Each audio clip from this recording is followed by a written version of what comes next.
Oh, hi there. Just reading some more chapters in Zabrecki's book. Does anyone have this book? If not, it's a must own. It's a great book. So we're just waiting to see who comes in. Tonight we're going to be talking all about card collecting. So I'm sure most of you collect cards or know somebody who collect cards or stumbled upon the wrong feed. But tonight we're going to have a special guest. We're going to have Obed Islas. If anybody here knows who he is. Anybody?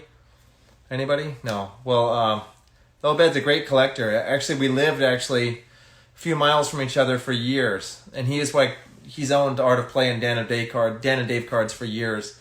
And Dan and Dave always said, why don't you call up Fulton? He probably lives by you. And then one night we met at, what's his name? Los Angeles. Jeremy Griffith's meet up at Mimi's Cafe in Tustin. And we've been friends ever since. And his knowledge of collecting amazed me. His knowledge of collecting amazed me so much that he had spreadsheets looking at what he had, what he didn't have, and the value of them, and the value appreciation from what he bought at. And he started talking about playing cards as a stock market.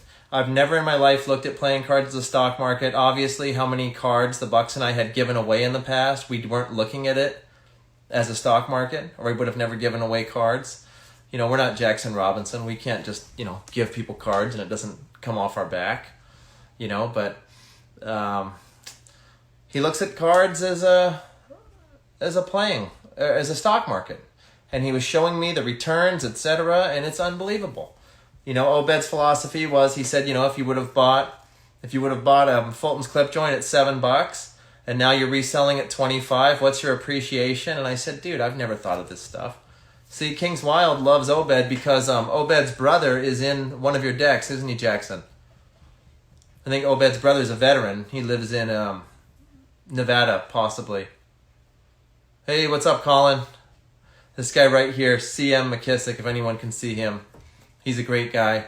He actually managed Dave Buck and I at an Apple store. And that must have been a horrible job to have to manage Dave and I. Maybe Dave not so much, but to manage me was probably a pain in the ass. But we've still been friends. Yeah, the Army deck from Jackson, if you haven't seen it. It's an awesome rendering, too. If you know Obed's brother, who I think his name is Obed,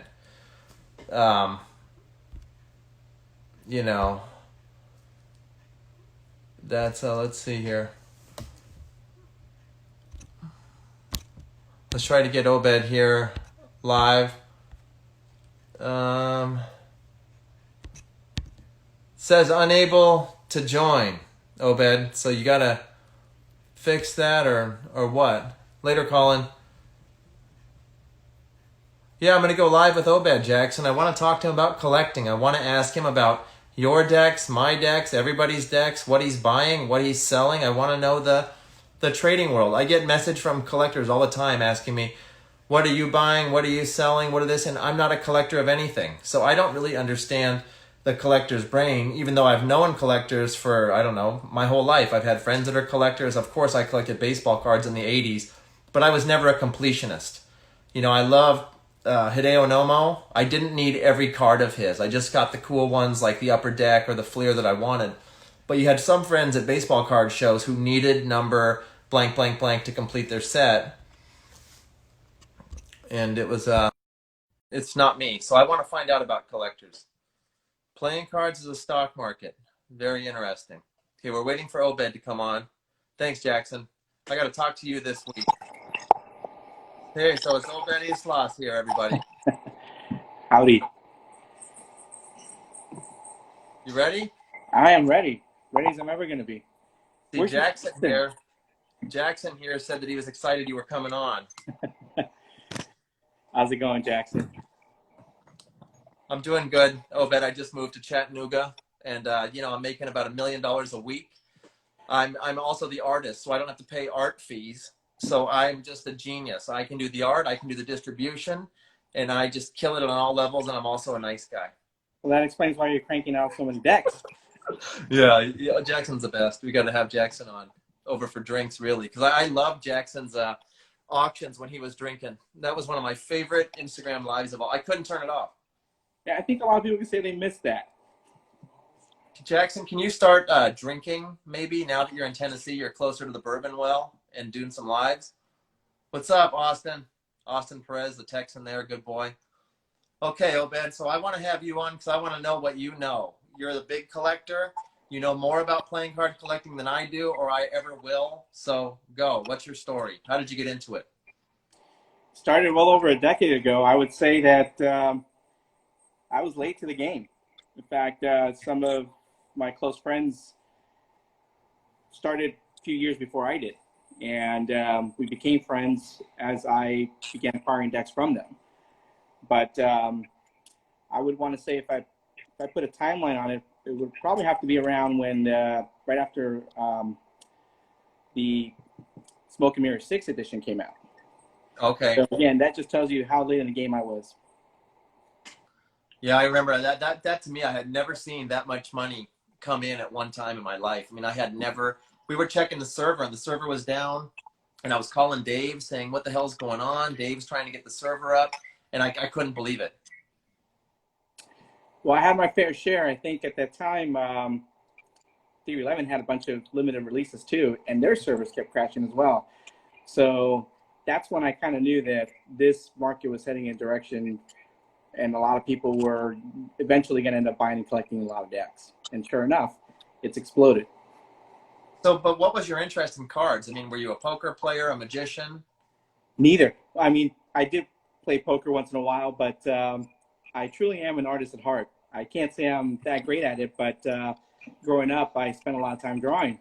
And so I thought that, heck, if you can take a nice art piece and create a theme and put it in a box that's this size, that was pretty cool. In fact, some of my early decks were nothing special. They were just traditional old Cincinnati, Ohio bicycle decks that I would just have lying around either for poker tournaments or poker sets. And next thing I knew, customization started coming about.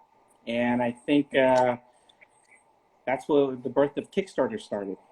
And a bunch of people started launching campaigns, and some did great, some did terribly.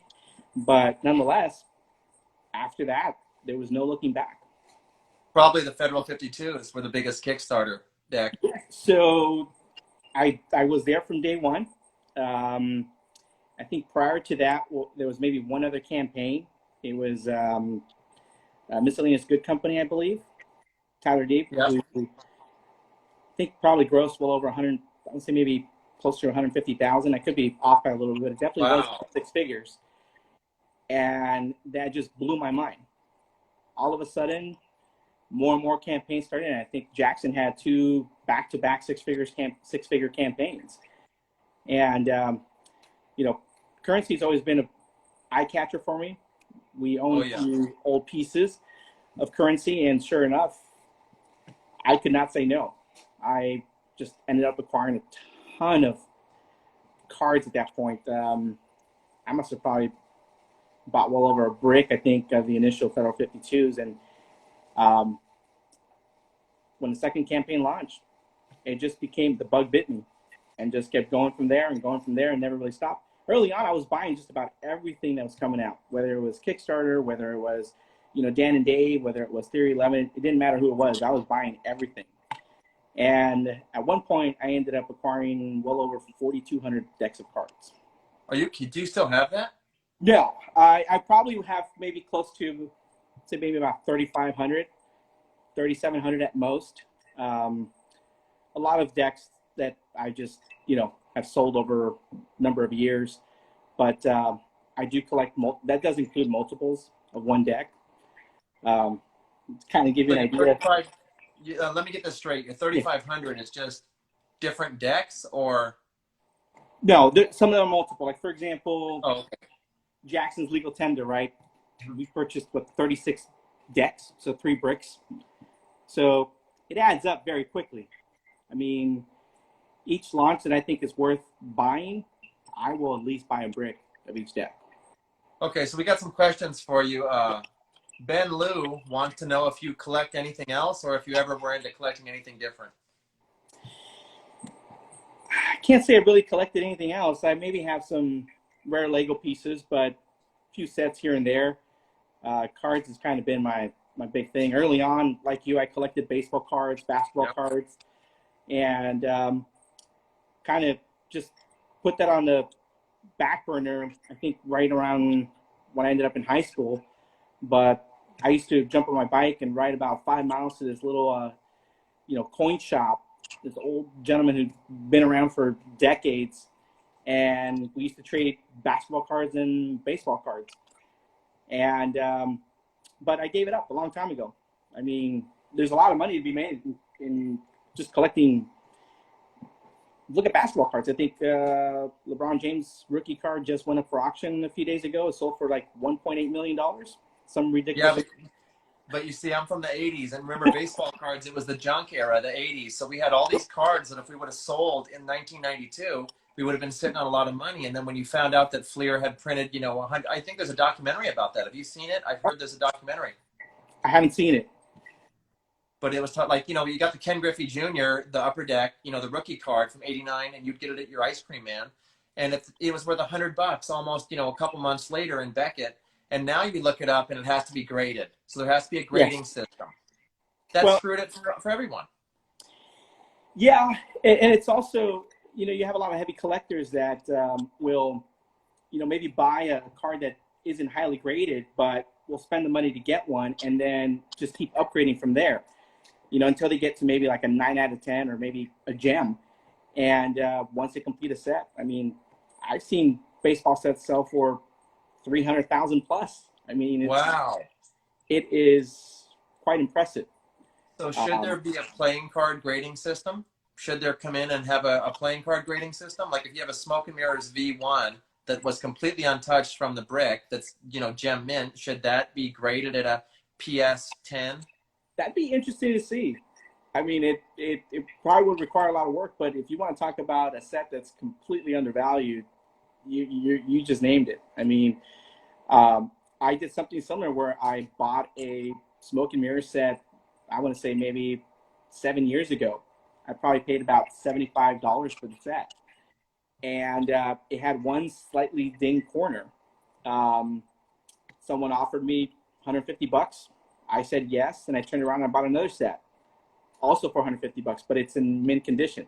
Oh, wow. And actually I got both Bucks to sign it. I'll show you guys in a little bit. But so you kind of trade up, basically. And the community's grown so much, so now it just makes it a lot easier to really connect with people. And now all you got to do is send someone a DM. Before you know it, you've got connections. Yeah, here's another question here from Austin Perez. He wants to know, have you had any changes in your collecting? Like how watch collectors start with new stuff, they start buying vintage watches. Have you had any changes, basically in what you're looking for? Yeah, I probably don't do Kickstarter campaigns as much as I used to. I maybe will do one or two a year. It's got to be someone that is very reputable, has had a nice track record, has put out some great stuff. I can think of a couple right now that I'm very excited for, at least in the coming weeks that are going to launch. But it's got to be more unique for my personal preference. It's got to be something that, one, there's got to be value to it. Two, if you are a collector, there's obviously some nostalgia of you wanting to, jump on an opportunity and hold on to something for a long time. Not very many people can afford to spend the money and hold on to it and then maybe hope 2 years later they're going to turn around and sell it. That's why I use cash to buy everything that I can in terms of cards. But I will never turn away a Dan and Dave deal. They've got a lot of decks that are very unique. And some of these decks, I mean, you're lucky if nowadays you'll find for less than $150. I mean, decks that probably sold for $12. Yeah. And it's incredible. Some decks that might retail for $12, as soon as they sell out, they're selling for $40, $50. I mean, yeah. Oh, yeah. Some positions in the stock market can't even give you that. Hey, Obed, can you move back a little bit so I can see your face, so I can see your eyes? Oh, yeah, there you go.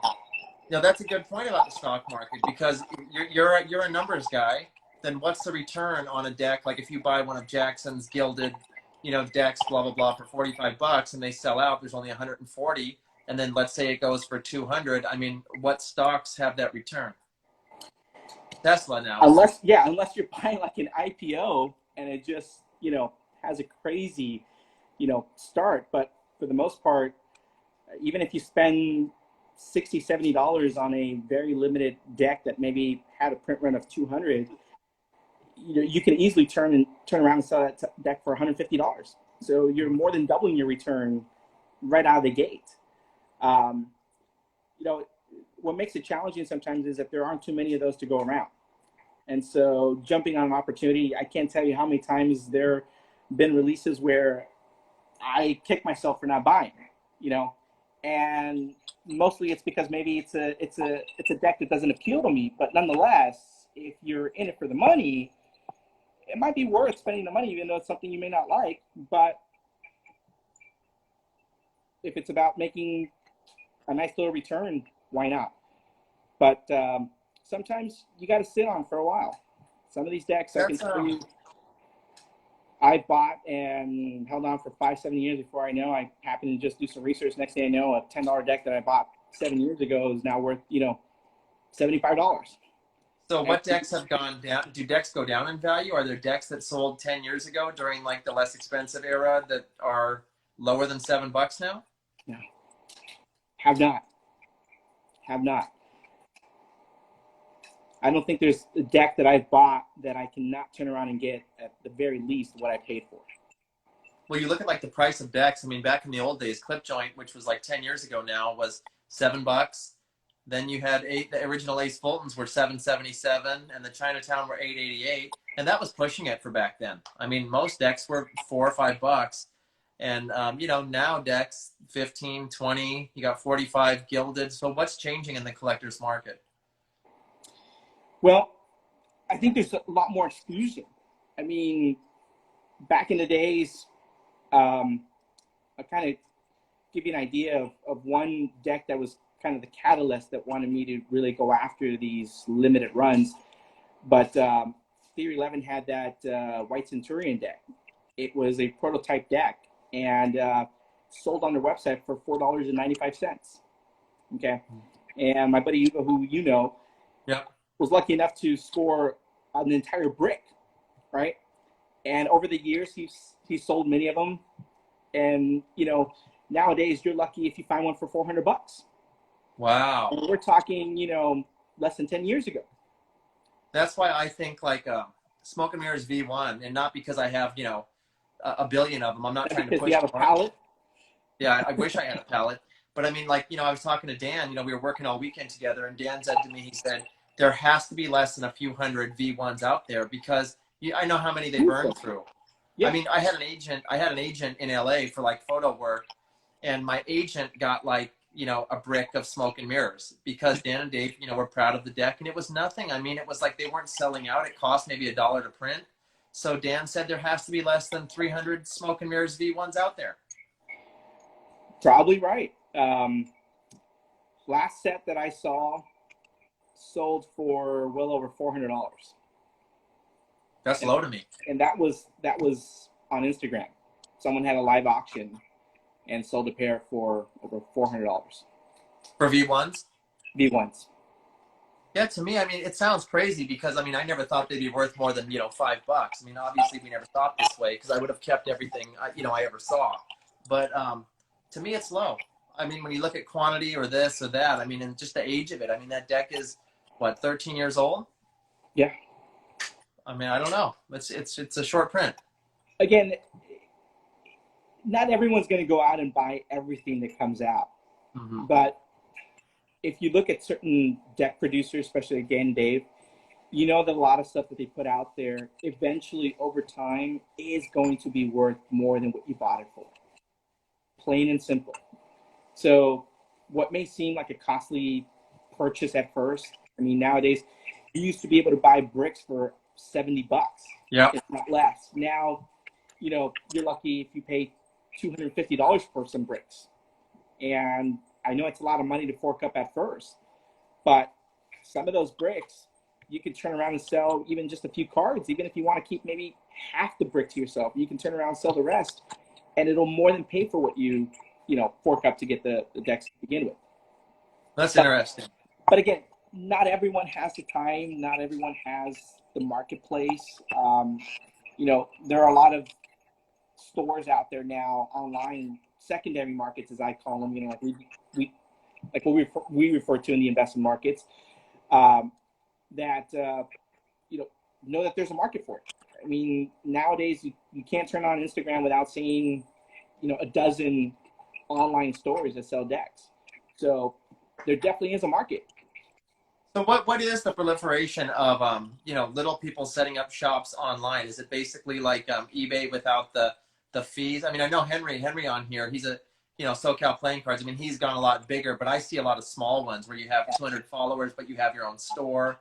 What is that? I don't understand it. Well, I'll tell you, I typically do not buy cards in the secondary market, but when I do, I will buy SoCal. It is the fees. A lot of people, I mean, on average, you sell a deck on eBay, you're going to pay 15%, or you're going to lose 15% of your gross sales, right? And then on top of that, you got to pay your postage, which again, the buyer pays for, but nonetheless, it's less money you get to retain. And so when you turn around and go online and start your own store, yeah, if you got enough volume and you don't mind paying, $25, $35, or $100 a month for the service, and maybe pay just a 3% transactional fee, you can still save some money. So sometimes people don't see the volume they want right away, but I think Henry is a living example that you just hang on long enough, you'll develop enough following that people will just come to you.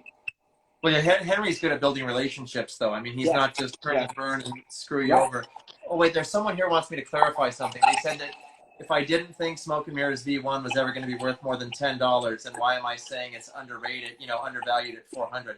You got to understand. I mean, I've been there since the beginning. So I saw the Smoke and Mirrors come off the damn press and sit in an apartment and not move. So I'm saying at the time, in 2006 or 7, no one in their right mind would think it was going to be worth more than $10. I didn't even know if you could sell them.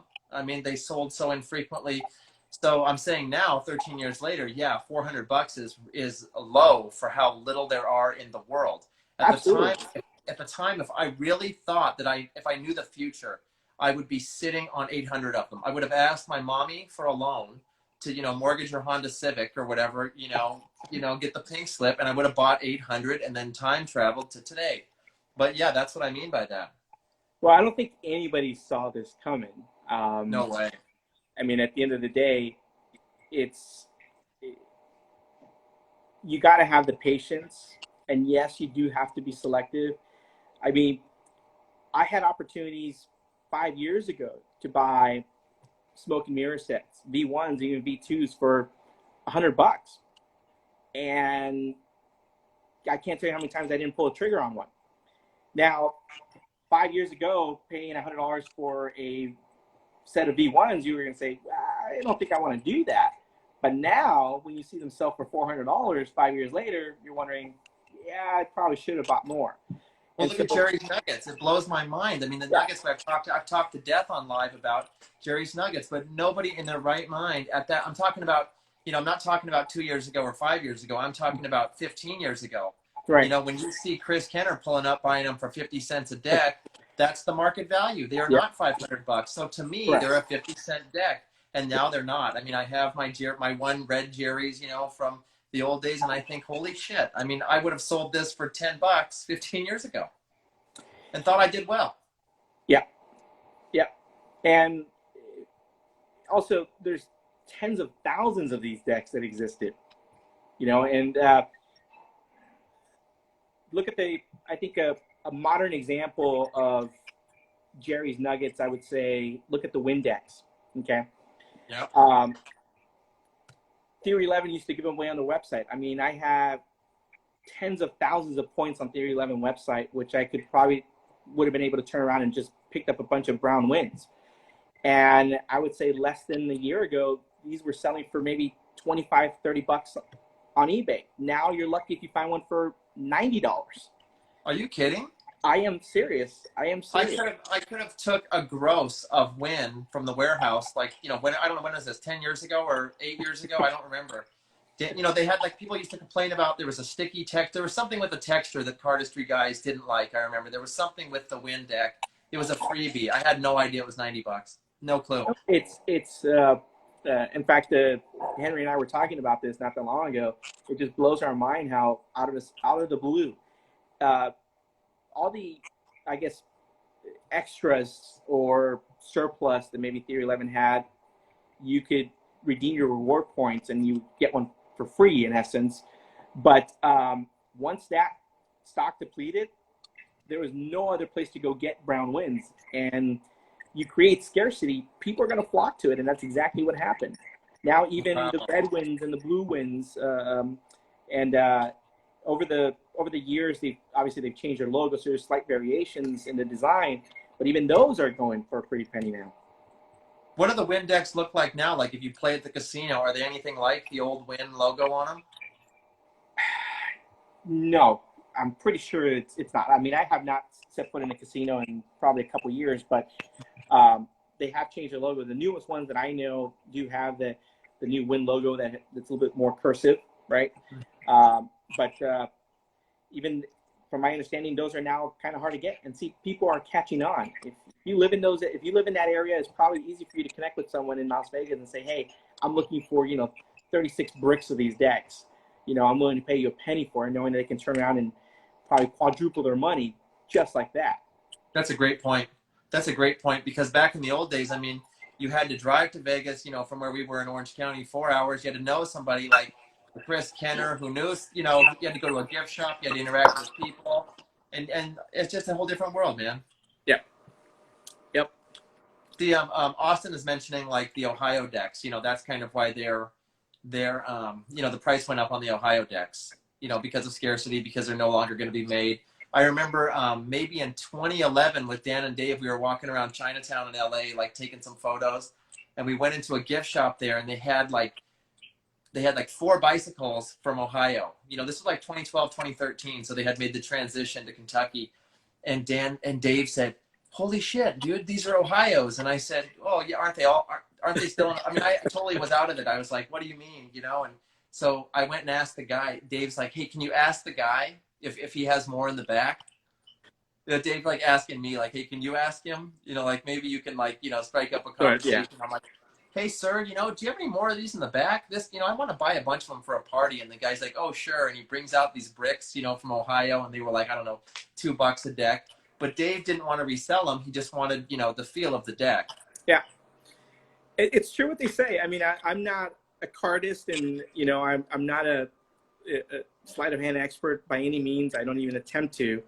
But everyone you talk to, even like Jeremy as an example, they'll tell you there is a big difference. And I may not personally see it, but from a collectability standpoint, absolutely. You're going to pay extra for a Cincinnati, Blue Seal.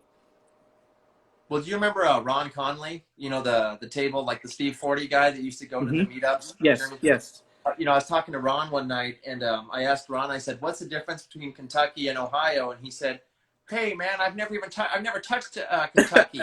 Yeah. I said, "What do you mean you've never touched Kentucky? They've been in Kentucky for a decade." He's like, I got 1,000 cases of Ohio. Why would I ever touch a Kentucky?" I'm like, "You're not curious if they're different?" And he's like, "Curious for what?" Yeah. The old timer. Yeah. So hey, Austin here is saying that card collecting is fascinating because it doesn't really follow a lot of other collecting hobbies.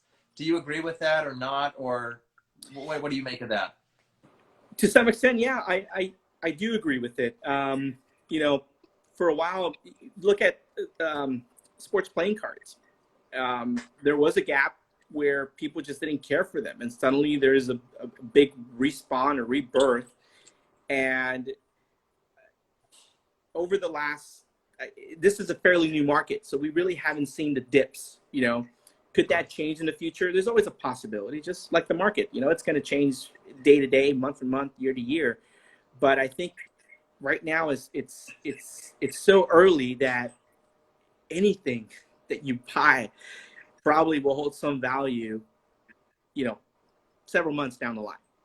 That's But interesting talking about because it's a newer hobby. I remember in the year 1999 or 2000, I went to Target on Bristol Street in Santa Ana and I bought a box of maybe some upper deck thing. I hadn't bought cards for baseball cards for so long. So my now wife and I, we ravaged this whole case of upper deck, and I pulled out an Alex Rodriguez jersey. It was called Game Worn Jersey thing, And so I actually went out, this was before the proliferation of internet or anything. And I went to the store and I looked at a Beckett and said it was trading at $250. Then it was trading at 300. And my wife and I said to, my then girlfriend, my now wife, I said, hey, should we sell it? And she said, yeah, sell it right now. Get 250. And I said, no, it's probably going to be 1,000 in the future. And I looked up that card before we talked tonight. And I think some were selling for $2 on eBay. yeah, it's like any investment. There's always going to be that risk, right? I don't care whether what it is you're buying. That's why I think you got to seize the moment. If I do invest or buy a considerable amount of one deck, yeah, I probably will sell just a few or enough to make my money back. And then that way, if I sit on the rest, I don't feel bad if they don't go up in value or just, remain stagnant. At the end of the day, I think it's worth it. And that's what I try to do now is whatever budget I allocate to buy cards, I make sure that I get what I spent back as quickly as it possibly can. Just like, when you go to Vegas, they say, look, if you're up, take your money back and play with the house's money, right? That's exactly what we're doing here. Yeah, that's what my wife does. My wife would go to Vegas and then she would put aside like $70, and then she would say it's just like playing video games. It's entertainment. It's going to go in. It's going to go out. That's it. And when it's gone, it's gone. Yeah. Okay, You got a couple more questions for you here, Obed. You become a little celebrity here. Okay, someone Target Santa Ana in the house. Yeah, that's my old. I used to live right behind that. Okay. What's your favorite deck in your collection, Obed? What's your grail deck you want to get? And what decks do you think will become classics later in life? And then that bastard Henry said he unloaded his baseball collection just in time. See, the guy's always smarter than me. I don't like that. Hey, you can't hate. Gosh, that's a tough question to answer.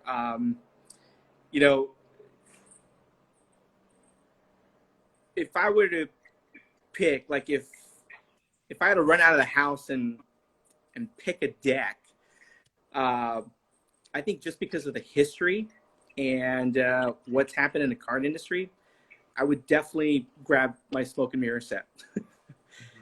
I mean, it's probably the one that took me the longest to acquire, so I had to put a lot of effort to get. And I'm not gonna lie, there's also that personal connection that I've had with the Bucks at all their events and socializing with them. So there's a little bit more than just a monetary value. There's actually a sentimental value behind it. There are several decks out there that you may consider whale decks or your big whale that I don't think I'm in a position yet that I want to fork up all that money for them. But everybody knows the Monarchs, right? And Sure. there is one spin-off of a silver monarch that was designed for a high-end restaurant in New York. And I've seen those fetch probably $400 to $600 on eBay. What restaurant is it? I've never heard of that. It's not butchering the name here. I believe it's 11 Madison. Mm-hmm. It's a restaurant that's probably ranked in the top 5 in the world. It's very exclusive. Dining's not going to be cheap there, and I believe you have to dine to actually receive a deck. It's kind of like it's kind of like what they did with their Rare Bit deck.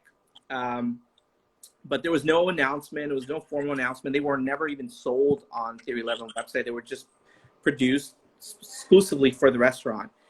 And most of the people that I've seen sell that deck on eBay are people that have some connection with the business. So either work there or know someone that worked there.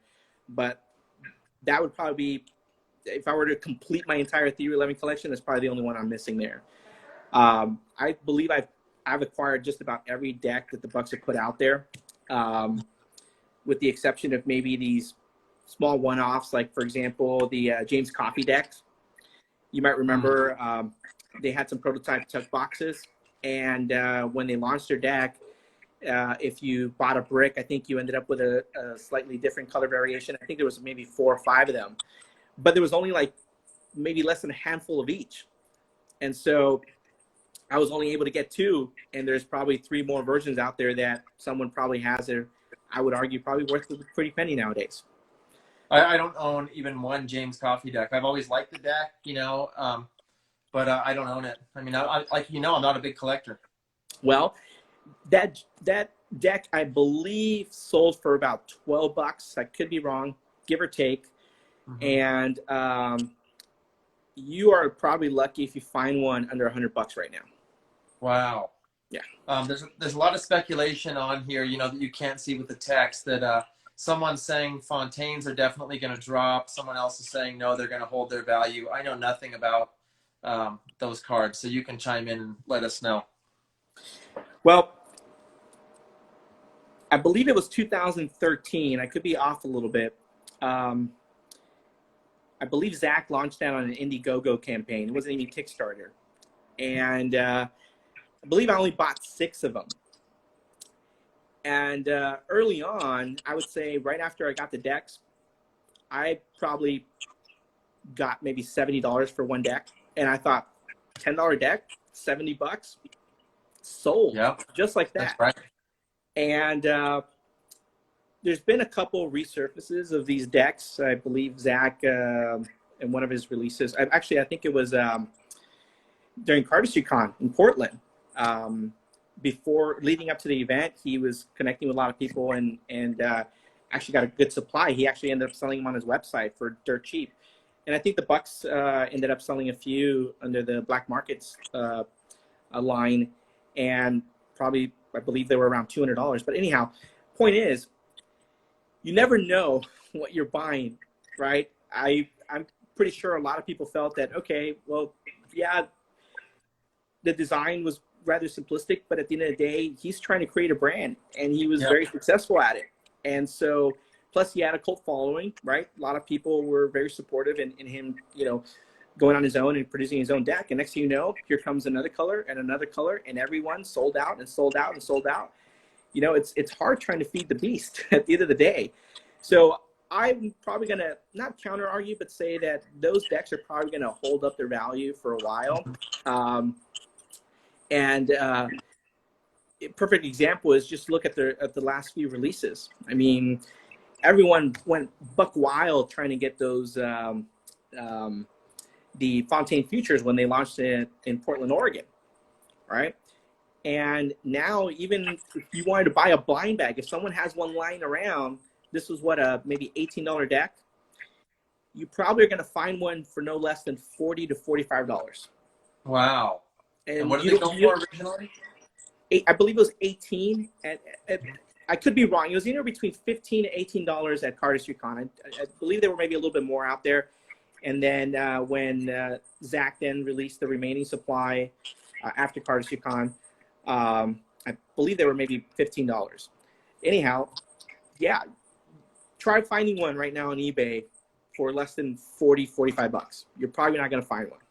Well, when the Fontaines were first visible to me, we were at the office in Hollywood, and Dan and I think Spencer Peterson and maybe Michael Stern were there, and we were looking at it, and maybe Spencer Peterson had it, and I said, "Oh, what's that?" And he said it's a Fontaine, and then Dan Buck, we were all talking about it. I've been around Zach, just in passing, but he was a kid. He's like a kid to me at the time. He's like a 12-year-old kid. I don't know, and like Michael Stern already seemed like, enough for me to babysit, so I was like, seeing around, and I said, what's this deck? And then Dan told him, he said, oh, these decks are so popular. It feels like, when you're a kid and you tell your dad that, like, you like Nirvana, and he's like, oh, I listen to the Beatles. It's totally generational. And Dan said they sell out. And I said, well, why? And he said, because of Zach's following, because of Zach. He's really crafted a great following. I mean, this was in the beginning. Dan said he can sell because of his following. It doesn't really matter what the card does or that. That's strong. That's branding. they're going to support it. It doesn't matter what the deck looks like. It's going to sell, plain and simple. And he's successfully collaborated with brands that the same following that he has. They consume, they buy, and for them it's a no-brainer. And so every deck that he's released has sold out, and I don't think that's going to go away anytime soon. I really don't. He has a strong brand following. I mean, he's doing something. He did something with Guess, I saw, etc. And it's funny because Guess was another brand that just released jeans, but had their triangle logo. If you're old enough to remember, in the 80s and 90s, who didn't have Guess coveralls? And then remember the T-shirts for Guess were just one color stripe, with Yep. white, red and white, blue and white, and it said Guess Jeans USA. That was it. So it's a perfect collaboration, really. Yep. So other people here are asking, how do you feel about the way Lotus and Hand release decks, how they have weird release numbers? I don't know what they are, but. I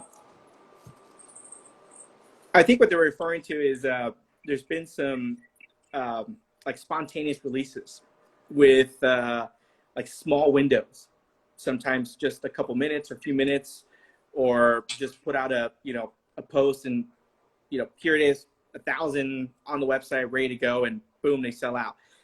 And I could see some people may feel a little bit disappointed because they can't get any. I can't tell you how many times there's been a release where I'm either caught up with work or I'm just busy doing something and I just miss out on.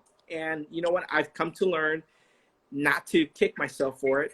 You've done the best you can do, and you're not going to win all the time. You're not going to get. I mean, I remember, I think it was the Fontaine Slate. It was released at a very peculiar hour. I think it was overnight or midnight. I was long asleep, and I woke up the next morning, and it was completely sold out. I actually ended up, I think, connecting with Dan, and bought some decks through him. I mean, I paid a premium for them, but at the end of the day, I wanted to have them in my collection. So I wouldn't feel bad necessarily. Some of these windows, for the release windows, look, I can't tell you how many anyone decks I've missed, because maybe they'll launch at some crazy hour in the morning that I'm just not available. So don't feel bad. Well, it seems to be the way that all markets are moving. I do some work with different companies, etc. And if you even look at shoes now, so New Balance was always a company that was your standard gray, blue, black. You'd have your 3 colors in a release for the 990, etc. But then even New Balance now is reaching out with not Supreme, but blah blah blah, whatever company is hip in the sportswear industry, and then they're getting these limited release windows. They're going for $1,000. So it's brands that you never even believed, we're going to do limited collaborations. It's just the way of release now, the way that the market works. It's very interesting. Yeah, for me, it's, I will pick certain brands and I will go after certain products. And I'm a big fan of Americana, patriotic stuff. I mean, with Jackson's recent release with Legal Tender, it was a no-brainer for me.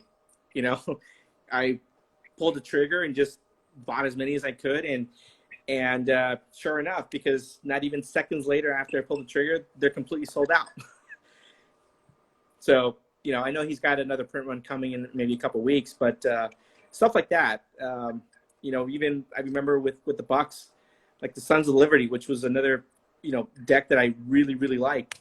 Nobody thought. Nobody thought that those decks would be worth a nice penny. I mean, they're not overly expensive right now. You might be able to still fetch one for maybe about $30-$40, but I couldn't say no.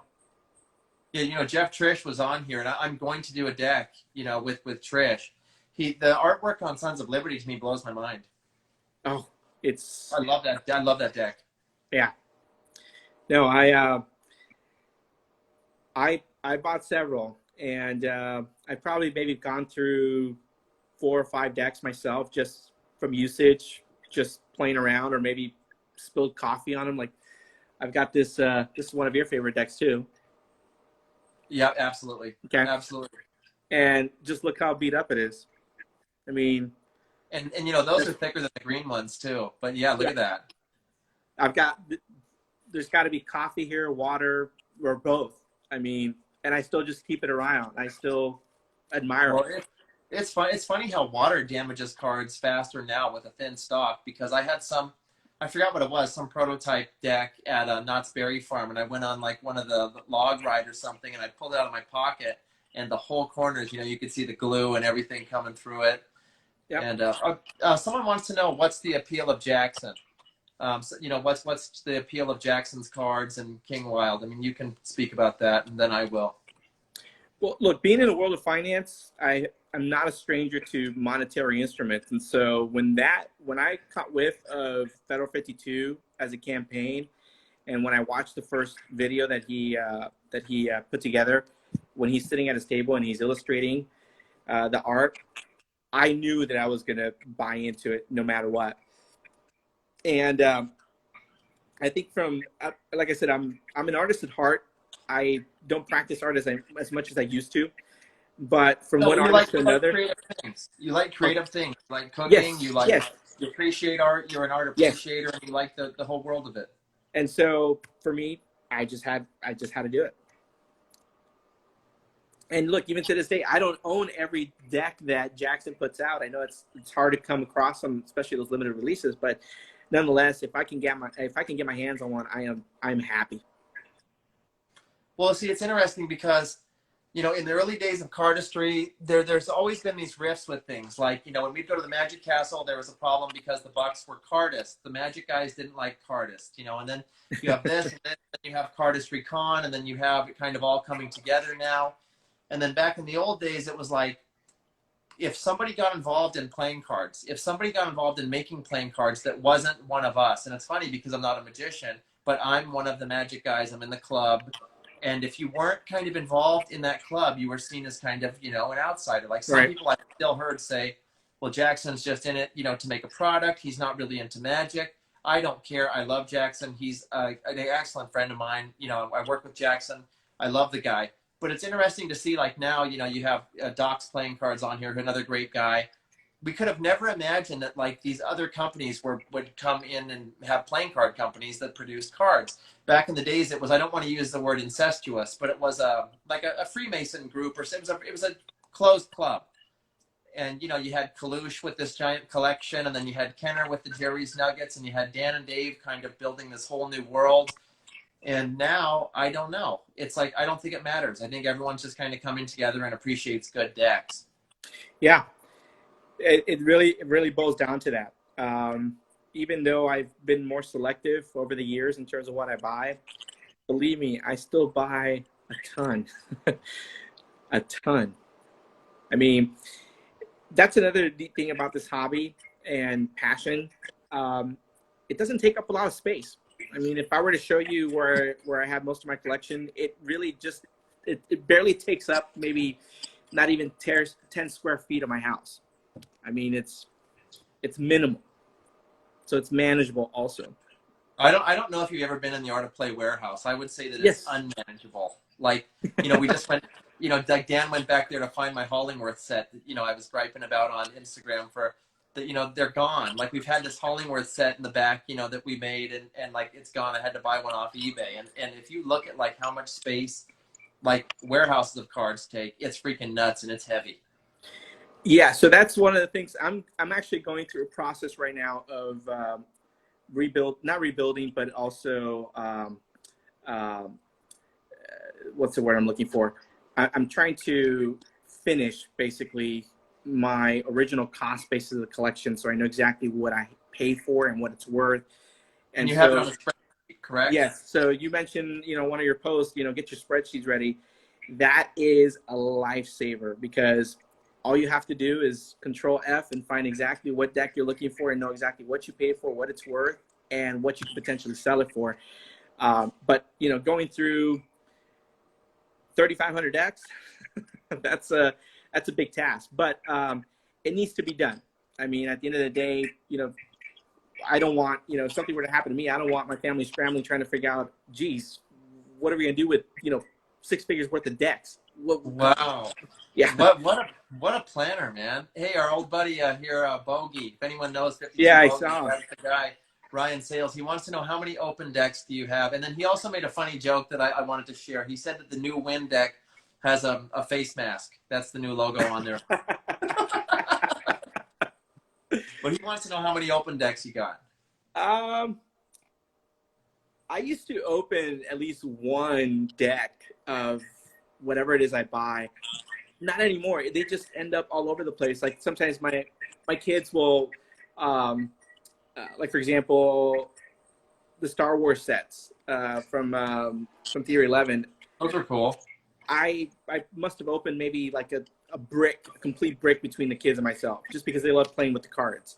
But yeah, it's just hard to keep track of. They're in my cars, they're in the driveway, they're in the garage, they're on my desk, they're in my office.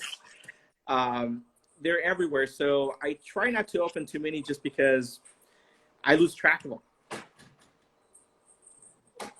And again, I don't use them. I might, sit, watch a program, or maybe, listen to a podcast or something. I might be messing with the deck, but I would say probably maybe about 100 decks that I have open somewhere lying around. I've got smoke and mirrors that are open that I, take a peek once in a while. I have like open V3s and stuff because back at the office, Dave or Dan would just be, they would leave them on the counter, and then at the end of the day, everything would just get this arm sweep into a dumpster. I would be like, hey, you can't throw away a V3, and then Dave would be like, well, they're burnt, they're done, and I'd be like, no, I got to take that home, and then they would laugh. Well, that's what they used to do with the Jerry's Nuggets, right? They would just use them for a few minutes, and then in the trash they would go. Oh, yeah, I remember South Coast Plaza every day. It was one hand, this hand, scoop up with both, and then in the dumpster because it had hit the ground too many times or was sticky.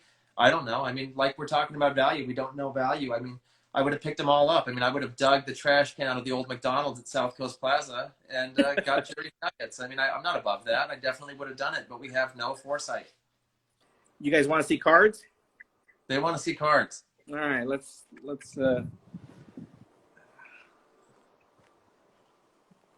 all right. So I think we've only got maybe a few minutes left. That's right. Instagram kicks us off.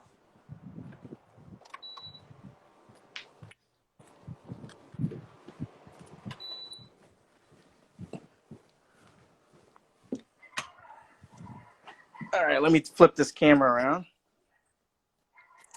But just to kind of give you perspective, these little guys here, Wow. Probably the best things you can buy, relatively cheap in my opinion. They run maybe about $150. And let me tell you, you can store hundreds and hundreds of decks. Oh, man. Neatly stacked. Don't have to worry about ding corners or, decks shuffling around. Here's some of the Jackson stuff. That's beautiful. A lot of people love these. Oh, wow. What is that? I have the green seal one. So this was the original version, the V1, the Black Reserve. But the Overrun, I believe, have different seals. And these with holographic seals are the original ones. I think after this release, Jackson decided to just do his own fulfillment. I believe he used to hire a company to do it for him. And then these will be very close to you. Oh, wow. That's fantastic. We got Jeff Trish in there, Sons of Liberty. Oh, yeah. Oh, you got it. Dan and Dave signed Ace Fulton deck. I've got tons of autograph decks, both from the Bucks and you. These were those James Coffey decks I was telling you. Those are great. And then down here, let's see.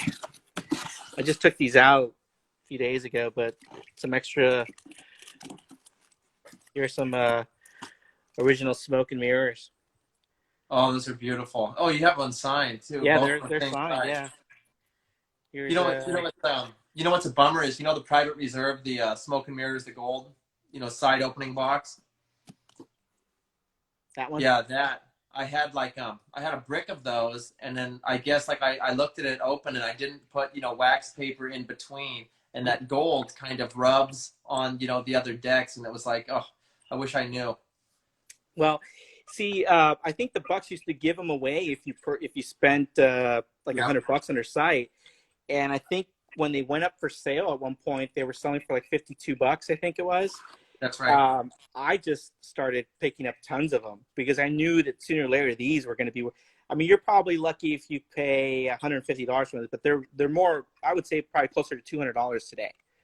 So And I remember testing those boxes, testing the side open boxes. What's the other deck that did that? It was like a French deck. Oh, you're talking about the Voltige right here. Yeah, Voltige had that, and we went through so many prototypes of those boxes, and it was very difficult to make that at the time. I don't know. Now Clove can probably do it in 5 minutes or something. I don't know. Yeah, had a beautiful texture. That deck had an awesome texture. It feels great. Yeah, these are, if anybody ever gets a chance to go to Cardistry Con, you got to pull the trigger on it because I'll tell you, not only do you get to meet a ton of people, but also at the same time, you're going to get access to these releases that nobody else is going to get. And so, give you another example, like these guys. Jeff Trash. The Bucks were selling these, I think, for like $25 at Cardistry Con in LA. And, you just can't get those type of prices nowadays. You're going to pay a lot of money for these decks.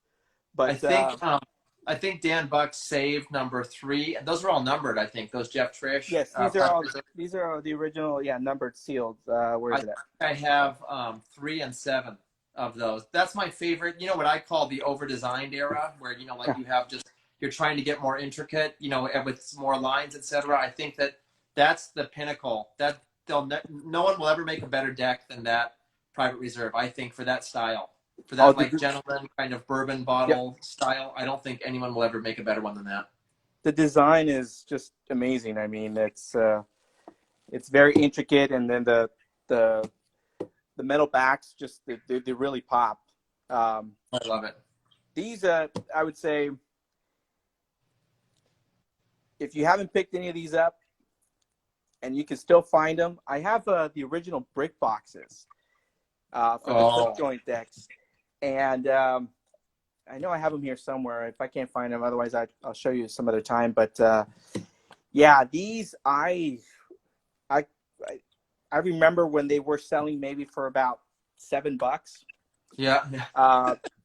These clip joint now they run about $20, and I think they're going to compete. Yes.